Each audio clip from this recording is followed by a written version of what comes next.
Kenapa tembung ingsun wis dikenal lan digunakake wong Jawa wiwit jaman biyen? Ingsun dudu mung tembung kanggo nyebut aku utawa kula. Ning sakjroning kawruh Jawa, tembung iki duweni makna kang luwih jero. Ingsun nggambarake aku sing sejati. Kesadaran sing ana ing jero awak ngluwihi jeneng, pangkat, bondo lan raga.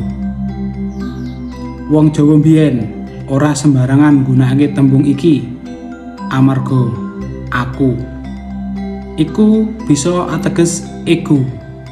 Aku nduwèi, aku bisa, aku paling bener, sapa aku. Nanging ingsun ngajak manungsa bali takon marang awake dhewe. Sapa sejatine aku? Saka ngendi aku teka? Lan menyang ngendi aku bakal bali? Neng perspektif tasawuf Jawa, ingsun bisa dadi pralambang saka kesadaran batin kanggo ngenali asal-usuling urip. Dudu ateges manungsa iku Gusti Allah, nanging manungsa diajak nyadari menawa urip iku gumantung marang Sang Pencipta kang Maha Tunggal.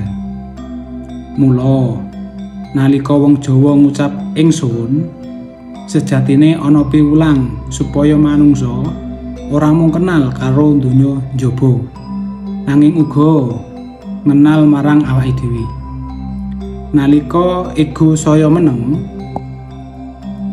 ati saya resik, lan kesadaran saya jero, pitakon paling gedhe ing urip bakal muncul, sapa aku? Lan saka pitakon kuwi manungsa miwiti perjalanan kanggo luwih cedhak marang Gusti Kang Maha Tunggal.